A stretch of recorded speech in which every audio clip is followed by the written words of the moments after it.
Well, greetings and salutations, everybody. Welcome to the John Campea Show here on my YouTube channel. I'm, of course, your host, John Campea, and it is an honor and a privilege to have you joining me here today as we talk about all of our favorite things in the world of television and movies especially, and I'm just glad you guys are here to do that with me. Now, here's how today's show is going to go. I have picked out 6 topics from the emails that you guys have sent in to me. How do you email in a topic or a question to be discussed here on the John Campea Show?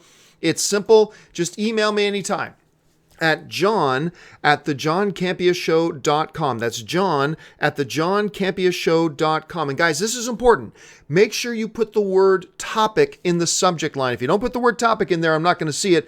And also, guys, please keep the emails to 90 words or less. The shorter, the better, because if it's much longer than that, I can't even read it because I wouldn't even be able to fit it on the screen even if I wanted to.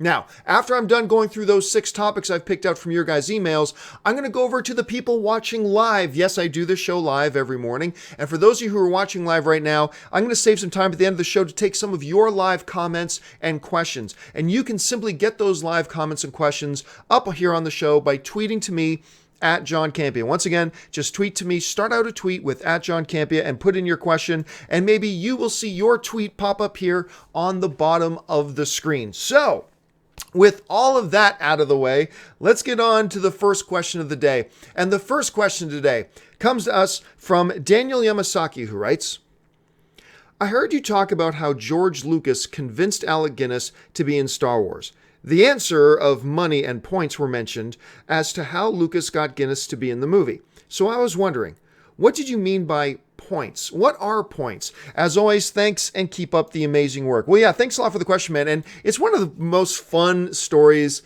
in Hollywood that, Lucas had a very difficult time getting Alec Guinness, who at the time was like one of the world's most respected actors, to come and be in this kid, George Lucas, this kid's little space opera movie of Star Wars. Remember, at the time, this was an era before Star Wars. So, I mean, today, yeah, no brainer, right? And it's some of the most fun stories you hear George Lucas tells about his interactions with Alec Guinness. But you're right. One of the things that convinced Alec Guinness to do Star Wars at the time was that he got points on the movie. What are points? Points are simply this. Think of points, the more accurate term is really a percentage, all right? You get a percentage of the profits on the movie. So if you get 1 point on a movie, that means you get 1% of the profits on the film.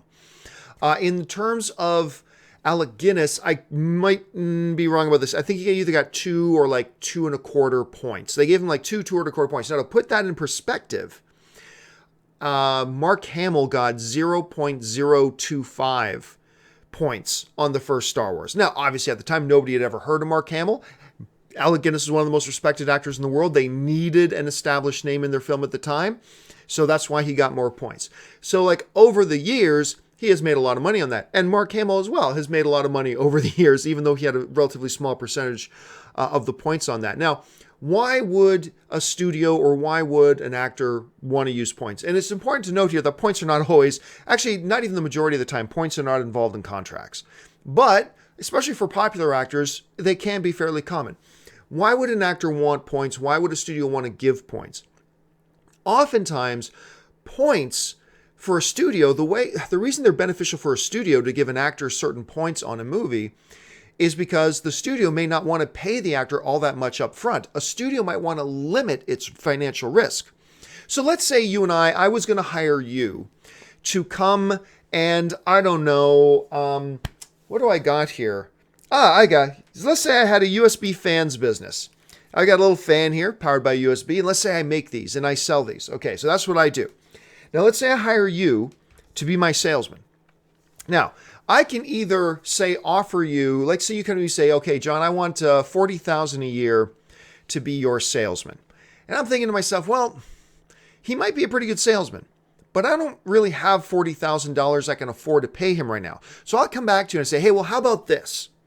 How about instead of me paying you $40,000 to sell my USB fans, what if I offer to pay you $25,000 a year plus I'll give you 3 points on all your sales that year. So if you end up selling millions of dollars worth of my USB fans, it actually could work out to be a hell of a lot more money for you than just $40,000 a year. But I limit my risk. That now I only have to pay you $25,000, and if I don't sell any USB fans, then I don't take any much more of a financial risk. If I sell tons of them, I'm more than happy to pay you all that extra money because I'm making that extra money.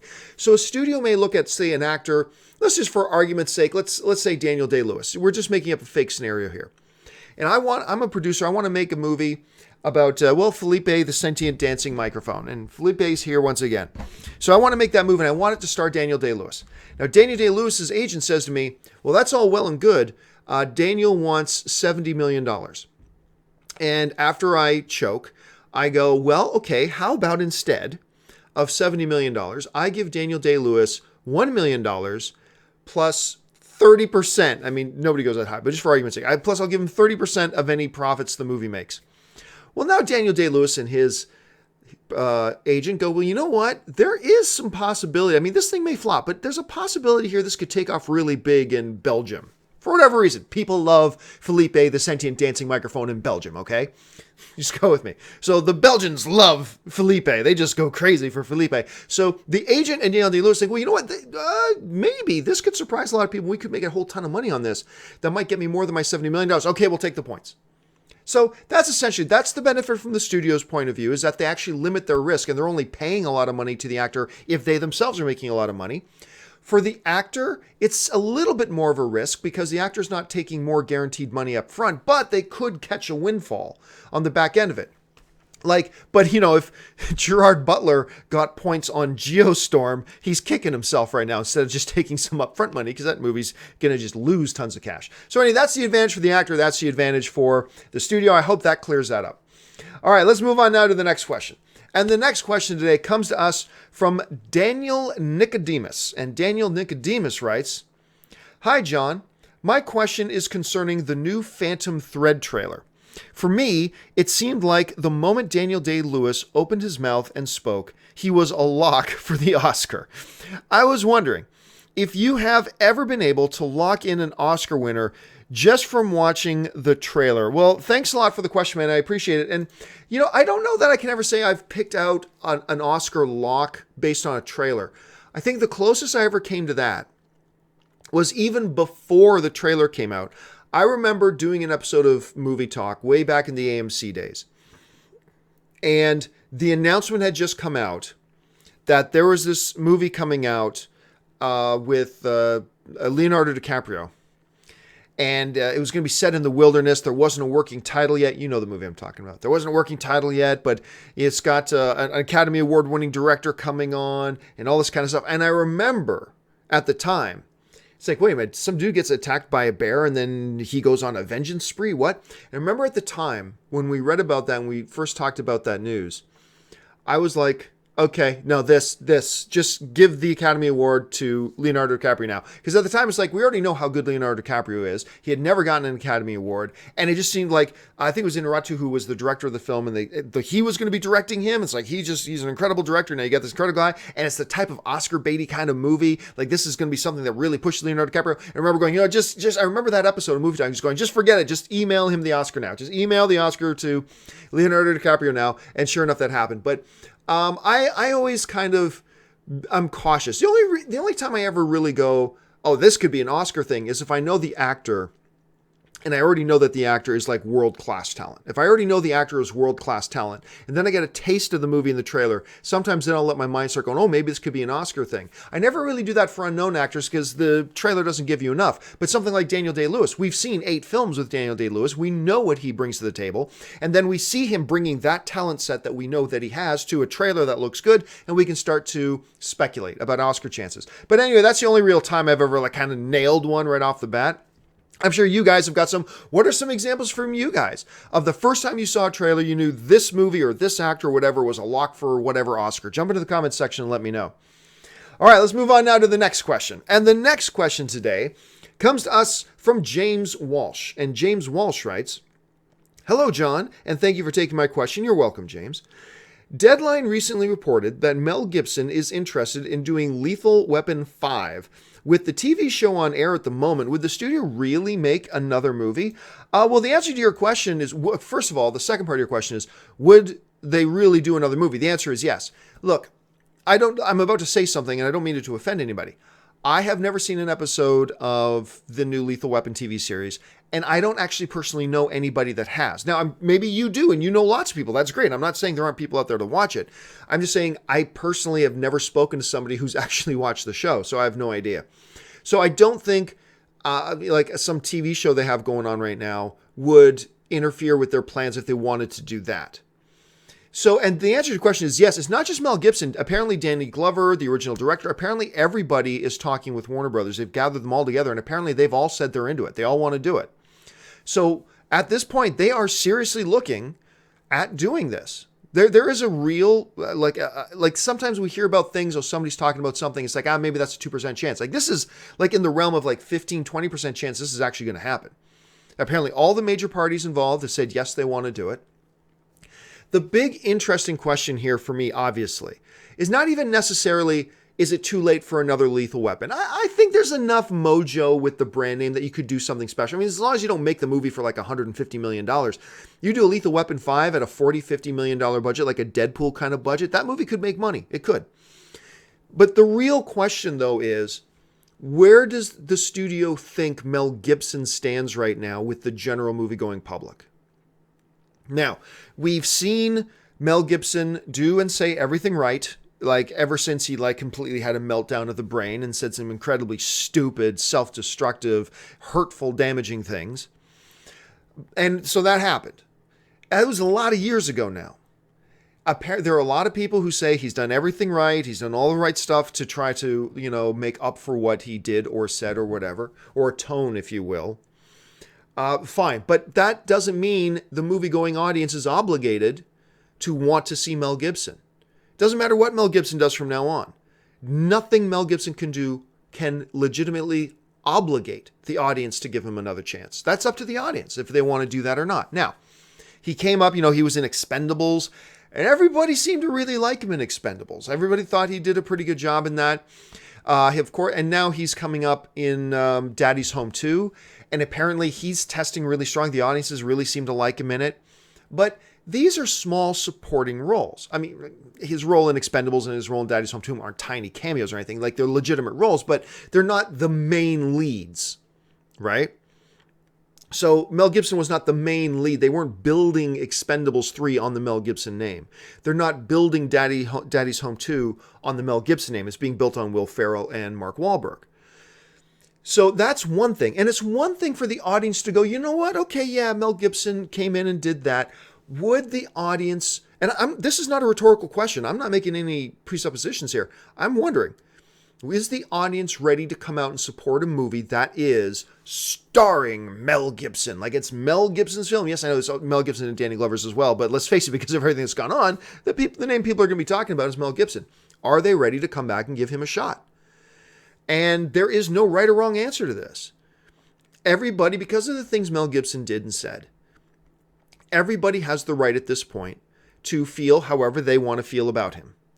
Everybody has a right to decide if what he did was bad enough that I would feel uncomfortable going and watching a movie with him in it. Now, I know for the most part, most people are willing to separate the artist from the art. Absolutely. Because I mean, if you knew every terrible bad thing about any movie star, you'd never watch any movie. You would never watch any movie. Let's face it, we're all human beings. We all do crazy, stupid things. But, Mel Gibson did a very publicized thing. And I don't think you can fault an audience member if they say, you know what? I get it. I'm happy for him. He's doing everything right. But what he said and did really affected me personally. And I choose to not watch movies with him because I think I'd just be distracted anyway. There's nothing wrong with that, if that's how an audience person feels. I also think there's nothing wrong with an audience member who goes, yeah, he said some terrible, terrible things. He seems to have done everything right up until this point. At some point, I feel like we should give him another chance. So I feel like I can go and watch a Mel Gibson starring movie. I don't think there's anything wrong with that point of view either. I'm just really curious. Where is the audience going to fall on that? I just simply don't know at this point. But I believe ultimately, whatever Warner Brothers or the studios or the actors, even the other actors involved, wherever they believe the answer for that question will lie, will determine whether or not this movie gets made. If the studios feel that, yes, we think the audience, at least the majority of the audience we feel is ready to give Mel Gibson another chance, then they'll probably take a chance in this movie. If they do some studies and come back with the conclusion that, you know what, right now it doesn't feel like the majority of the movie-going audience is ready to give Mel Gibson another shot at leading a film, then they won't make the movie. I'm curious, where do you guys sit on this? Like, I'll tell you my opinion on this. I'm not saying my opinion is right or wrong, all right? And I'm not trying to influence your opinion. I will simply tell you my opinion and why I feel it. My opinion is at this point, I'm ready as an audience member myself to give Mel Gibson another chance. Once again, and a lot of that is built on the reasons that he seems to have done a lot of the right things, and he has acted very contrite. And look, let's face it, we as a movie-going audience have put him in movie star jail for a long time. I mean, we isolated him. He spent a lot of years like that. So my personal opinion is, yeah, it's time to give Mel Gibson another chance. However, I completely understand if you're on the opposite side of that, and I wouldn't debate it with you. I wouldn't argue it with you. I think you're totally entitled to that opinion if that's what you feel. And let's just see how it turns out. Let's see how the majority of the feels, and that's the way the movie industry is going to go. All right, let's try this next one. And this next one comes to us from Dave A. Covey, who writes, "Hi, John. If Zachary Levi was cast a few months ago, talking about Shazam, might he have a small role / cameo in Justice League?" Okay, this seems to be the big question that a lot of people are asking right now. It's like, ever since they announced that Zachary Levi is going to be Shazam in the upcoming in the DCEU, if they're really going to keep it in the DCEU, I still don't know that at this point. I think they are. So since that's happening, and we know that by the time studios announce a casting, the actual decision was probably made a number of weeks or sometimes even a number of months ago. They're just now making it public. So they didn't just cast Zachary Levi a couple of days ago. They cast him a while ago. How long ago, though? Did they cast him 3 weeks ago? Did they cast him 2 months ago? If they cast him like 2 or 3 weeks ago, no, zero chance that he pops up in Justice League. There's just no time. There's no way to do it. And also, it's like, oh, you could just take a camera. Yeah, but then you didn't plan the movie for that. It doesn't make any sense. If they cast him a couple of months ago, even then, like, let's say we're talking about a month and a half, 2 months ago. Even then, I have a hard time thinking that they, narrative-wise, already had in mind the right scene and the right purpose to have Shazam show up. Because what I don't want to have happen in Justice League is have Batman and Wonder Woman decide they need to go to 7-Eleven to get some of those delicious 7-Eleven nachos. I have actually never had a 7-Eleven nacho in my life, but I understand some people just go crazy for them. Okay. So what I don't want to have happen is in Justice League, there's a scene where they just go, oh, well, we've cast Zachary Levi now as Shazam. I guess we should kind of shoehorn him into the movie, I guess. Okay, well, get a couple of the actors. You know what? Get Flash and Aquaman on set for a minute, because Jason is over there shooting Aquaman. He still has the costume. Tell him just come over and have Flash go over. Now, we're just going to do this scene real quick, shoot in 5 minutes. You guys are going to 7-Eleven to buy some nachos because being a superhero is hungry work. And they go there, and over at the Slurpee machine is Shazam just going, hey, guys. And they go, oh, hey, Shazam. And then they walk out. Okay, great. You just put Shazam in the movie, but you just made the movie worse. I mean, you just killed a number of minutes of screen time for no purpose. That would be my worry. I would much rather them just not put him in the movie. If Shazam was called upon to be in the movie right from the beginning when they wrote the script, and they had a particular scene or 2 scenes or 3 scenes where Shazam is supposed to pop up and do his new thing, whoever the new Shazam is, and then they cast the guy 2 months ago and then hurriedly shot those shots, maybe, but I just don't think that's the case. I think it would be the case at this point. It's like, oh, well, we got Shazam. Well, let's just make something up and put him in the movie. I don't want them to do that. Just stick to the script. Literally, stick to the script. You already had your plan. You already had your strategy of what you want to do with Shazam. Just go with that. So, yeah, look, I wouldn't bet money against them doing this because, you know, even the smart people in Warner Brothers make stupid decisions, just like smart people at every studio make stupid decisions sometimes. This would be a stupid decision. But, hey, if they want to do it, they could do it. I just don't think they should, and I don't think they will. At least I really hope they don't. All right. Next, second to last question before I go over to the live questions here. This question comes to us from Cheryl, and Cheryl writes, I was excited to see The Accountant 2 announced. However, no Anna Kendrick? Her chemistry with Ben was important to my enjoyment of the film/story. A new love interest may help drive plot for the sequel, but surely audience investment in an existing relationship can hold more emotional weight. Not a fan of easily interchangeable/replaceable female leads in franchises. What are your thoughts? Well, thanks a lot for the question, Cheryl. First of all, I love The Accountant. I loved that movie. And I know it didn't really do all that great, either with critics or all that great at the box office. I thought it was an amazingly fun, really interesting, smart, different way of looking at that type of genre, with the lead character with the condition that Ben Affleck's character has. I thought that was really interesting and a great pure out action film. I thought John Bernthal was great in it. And I really liked Anna Kendrick in it as well. Let's make something very clear. The Accountant 2 has not been announced. Okay, that's not official. What is happening is that Warner Brothers wants to do it. They've pulled the parties together. They're putting something together, but it hasn't received an official green light yet. So let's just be clear about that. It is possible that The Accountant 2 never happens. Okay, that is possible. It looks like it's going to happen. I'm keeping my fingers crossed that it happens, but let's be clear. There's a strong possibility it may not happen at this point either. So we'll just see what happens.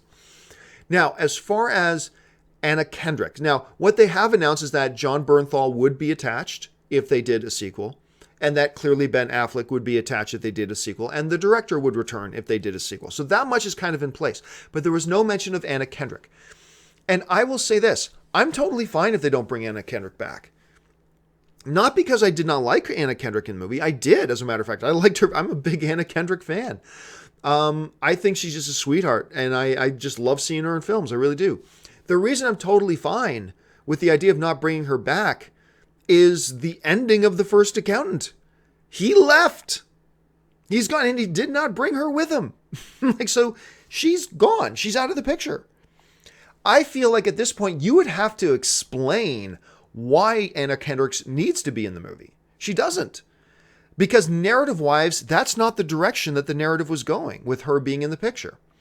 Now, I agree with you that you don't want franchises just having, one movie, the dude is super in love with this girl, and then the next movie, it's a totally different girl, and the movie after that is a totally different girl. Might have worked for Indiana Jones. I don't think I want to see with many other characters. So that's fine. But I think if there's a narrative purpose, then yeah, I'm fine with it. Narratively, The First Accountant ended in such a way that completely explains why Anna Kendrick's character would not be in the sequel. Completely explains it. It would actually be odd to have her in the sequel. Personally, if they move ahead with this movie and it gets done, I don't think you're going to see a new love interest for Ben Affleck. I just think they're going to focus more on the action. Maybe, if anything, they'll do a love interest for John Bernthal. Maybe at that point, I guess. But just because they're doing another one doesn't automatically mean they're going to bring in a new love interest. I think there's a lot of people who would be just fine without a new love interest for an Accountant 2. Focus more on the whole bang bang thing that Ben Affleck's character does. Do that.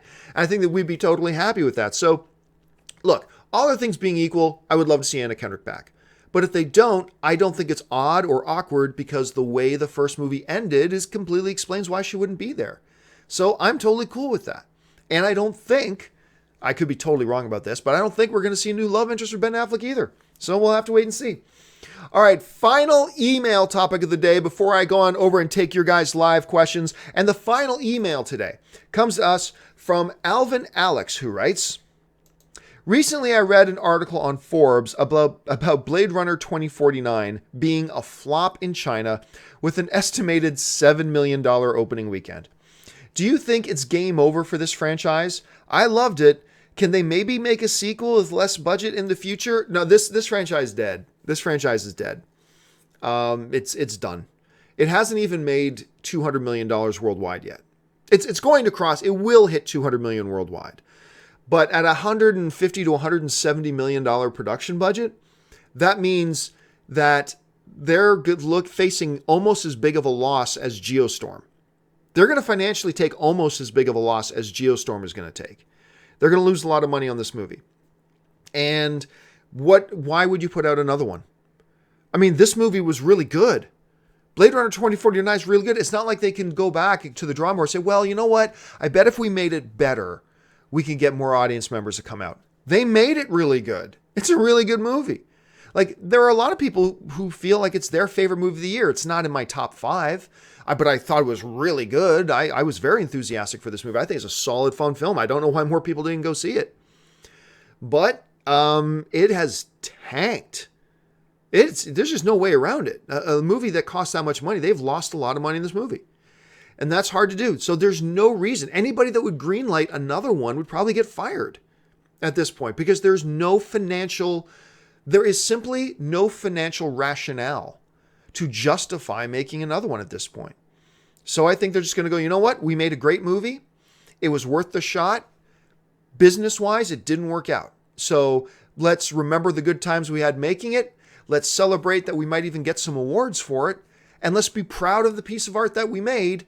And then we need to move on to other things, because we also got to be in the business of making money. And Blade Runner 2049 is simply not a franchise that's going to make the money. Now, this brings up another issue. Over the last year or so, a lot of people, I don't know why, because it so rarely ever works out this way, but a lot of people want to look at China as being the box office savior for their favorite film. So a lot of times people have films that come out and they like the films, but say they do terribly at the box office. The big refrain is, well, it hasn't opened in China yet. And China's the second biggest movie market in the world, hasn't opened in China yet. Once it opens in China, then we're going to see. And I had a lot of people telling me, as we were talking about, remember, I was cheering for Blade Runner 2049 to make a lot of money, but I had a lot of people telling me when I was, talking about, hey, this movie's going to end up losing a lot of cash. This movie's going to end up losing a lot of money. I had a lot of people tell me, John, you don't know, it's going to open in China and it's going to be big. And it's like, okay, I've heard this song before about other films, but just wait till it opens in China. Now, and then it opens in China and makes $7 million. Okay, so there we go. But that, for the most part, is what happens with China.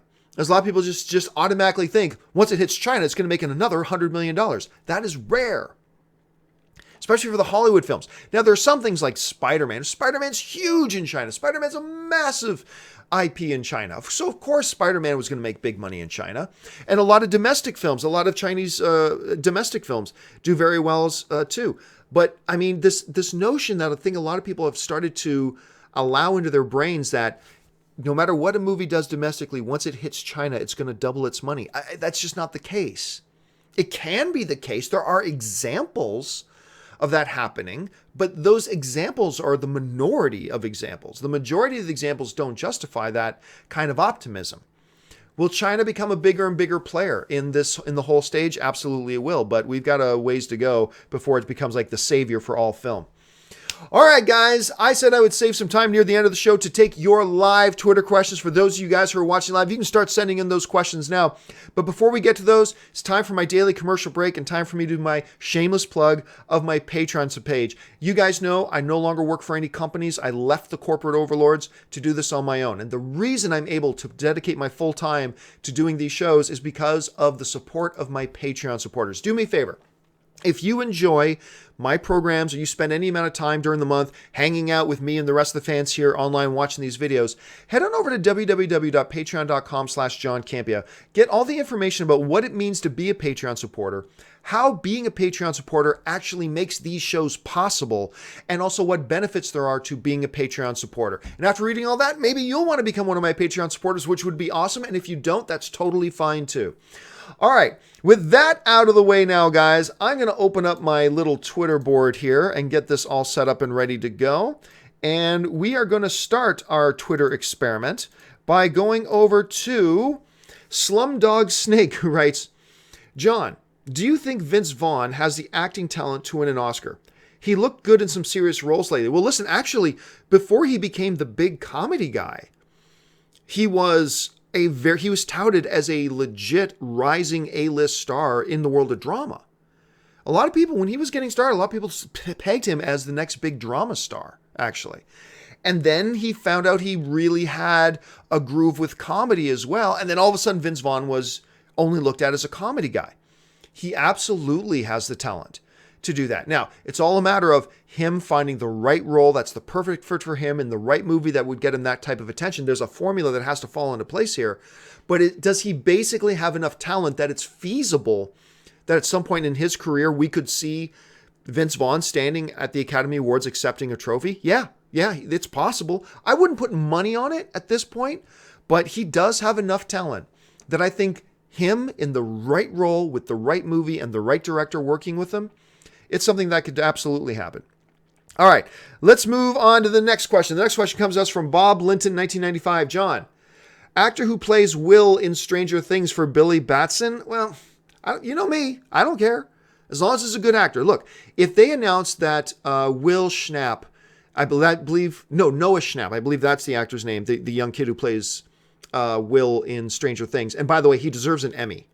At the very minimum, he deserves an Emmy nomination for his role in Stranger Things 2. I know he's barely in Stranger Things Season 1, but oh my God, the kid steals Stranger Things Season 2. He's just fantastic in it. Anyway, could I see him? Well, let's put it this way. He would be one of the 100 names that if you said, this kid is going to be playing Billy, I'll go, sure, yeah, why not? That's a talented kid.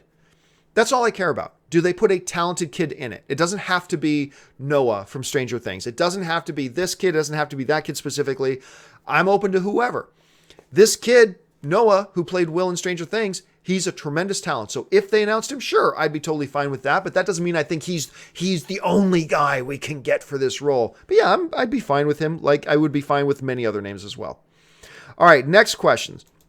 All right, this one comes to us from S. McQueed, who writes, hey, John, greetings from Iraq. Well, thank you very much, S. McQueed. If you have to choose which the Batman version you would watch, Reeves or Affleck's? For me, Affleck's all day. Affleck's all day. All day, Ben Affleck's. Now, don't get me wrong. That is not a knock on Reeves. Reeves is a sick, talented filmmaker. I mean, we know this. We've seen this. So absolutely, I have no problems with the Reeves. I'm looking forward to the Reeves incarnation of Batman, with or without Ben Affleck. I'm looking forward to whatever Matt Reeves is going to do. Absolutely, I'm on board.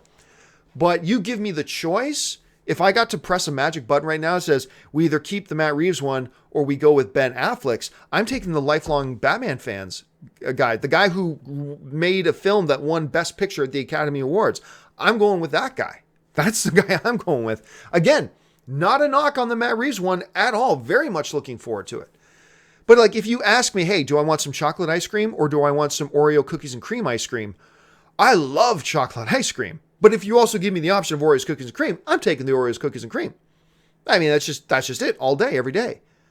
In the absence of Oreo, cookies, and cream, though, I'm thrilled to have my chocolate ice cream, too. I'm a bit of a ice cream nut. So, yeah, absolutely, Ben Affleck's all day, no questions asked. All right, next one. Comes to us from H. Yinny B, who writes, John, as Shazam started to cast its characters, is it possible that next summer DC movie is Shazam? Thanks and keep up the good work. No chance. No. There's not enough time at this point for them to do. If they just announced Zach Levi and they still haven't even announced everybody else yet, and we don't even know when they're going to start shooting, to have this movie ready for summer, that would be way too big. Look, anything's possible. I will fall out of my chair shocked if it actually comes out summer of 2018, because that's like 7 months away. I just don't see them being able to do a movie like Shazam that fast. But hey, anything's possible. But especially and that's if they started shooting tomorrow. I mean, for all we know, they may not start shooting for another month, and all of a sudden now that time frame is even smaller. So I doubt it. I have my doubts. All right, let's see this one. Wolfwood37 writes, have you had the chance to see The Foreigner? Nope, I did not see The Foreigner, which really sucks because that was one of the films that I've been really excited about. And then it opened and played during the weeks that I was out of town. And then, the movie had opened, so I didn't review it. And then it just kind of got away from me. Then my time at the movie theater had to be dedicated to movies that I did have a chance to review. And I just didn't have a chance to see The Foreigner. So at this point, I'm probably going to have to wait for it to come out on streaming, and which will be pretty soon. But again, it sucks because that's one of the movies I've been really excited about. All right, this next one comes to us from Starlord Jack, who writes, thoughts on Adi Shankar producing an Assassin's Creed anime for Netflix. As a fan of the first game, I'm excited.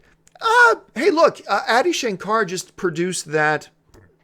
Was it Hotel Transylvania?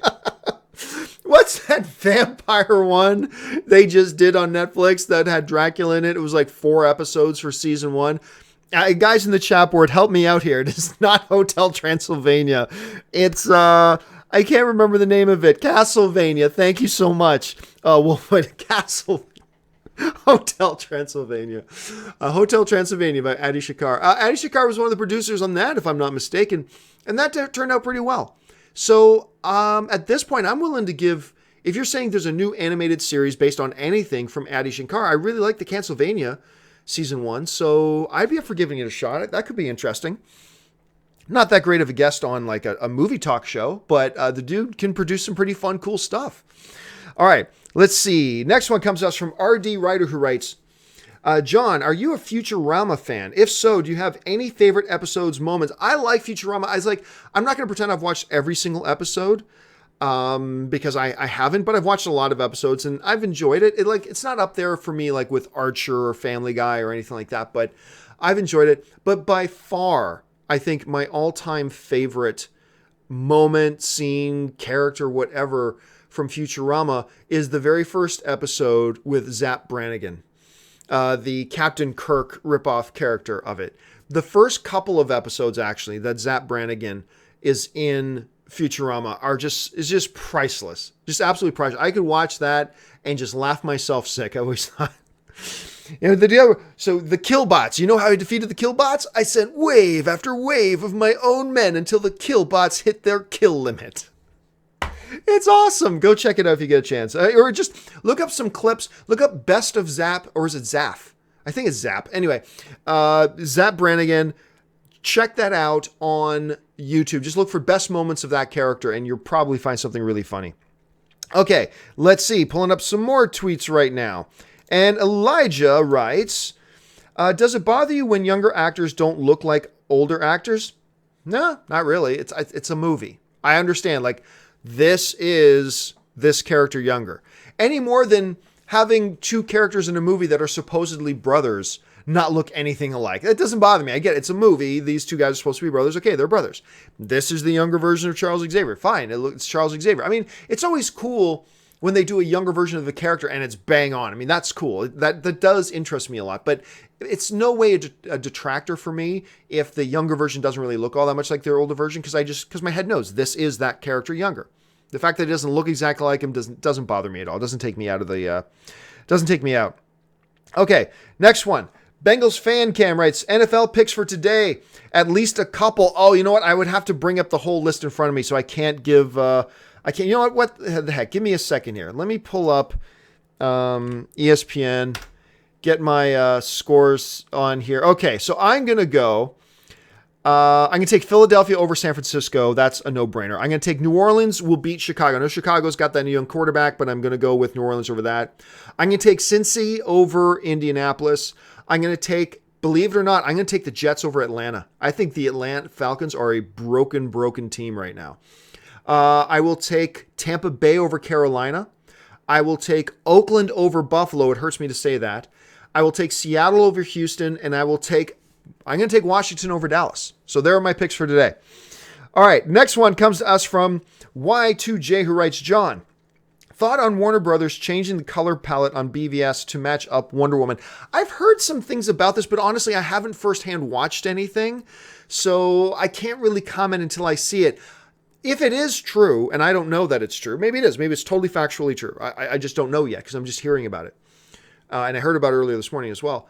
I have no problem with it. That's fine. If that's what they want to do and they feel that makes their universe more cohesive, then that's fine. I have no problem with them leaving everything well enough alone. But if that's what they want to do, I've got no real problem with it. Okay, next one comes to us from Matt Yamasaki. In general, how long does it take to shoot a movie? It really depends on the movie. But you could say 8 to 12 weeks. I think the most average films that are not super high visual effects intensive movies, you're probably looking anywhere 8 to 12 weeks for most of them, I think. Sometimes even shorter than that. So, yeah, there you go. All right, next movie comes to us from Captain Mukar, who writes, if Justice League ends up making only $800 million. If Justice League ends up making only $800 million, would it be considered a bomb or a disappointment? If it makes $800 million, that means it made money. And this is a business. And if you put out a product and it makes profit to the tunes of hundreds of millions of dollars, that is not a bomb and it is not a disappointment. It makes money, okay? Could you consider maybe 800 million not quite reaching its potential? Sure, you could say that wasn't quite its potential, but you would have to be a special kind of dumb to look at a movie that makes $800 million and call it a flop. You can't do that. Unless you spent $700 million making the movie, there's just no rational way to do that. You can say, hey, it could have made more, sure, but you can say that about 90% of the movies out there. They could have made more if they did some things differently. If Justice League makes $800 million, look, would I be thrilled if I'm a Warner Brothers exec and makes $800 million? Well, maybe I'm not thrilled, but I'm perfectly fine. Hey, made cash, made money. I think the bar they're probably going for is just another $200 million on top of that, which is $1 billion. They want Justice League to join that $1 billion club. But if it falls just short of it, it's not a flop. It's not a flop at all. All right, let's see. John, will you be at Comic-Con this year? San Diego Comic-Con? Yeah, probably. I do my panel, Masters of the Web, every single year. No reason I won't continue that this year. So I would say, anything can come, something might come up, but as of right now, yes, the plan is for me to be at Comic-Con, San Diego Comic-Con this year. All right, this next one comes to us from Alec Barber, who writes, what do you think about the Scorsese, DiCaprio, Teddy Roosevelt film? I am all for it. Look, clearly, the pairing of Martin Scorsese with Leonardo DiCaprio has yielded incredible results theatrically over the years for us film fans. The sounds of this sounds amazing, and it's probably near Leonardo DiCaprio getting yet another Academy Award.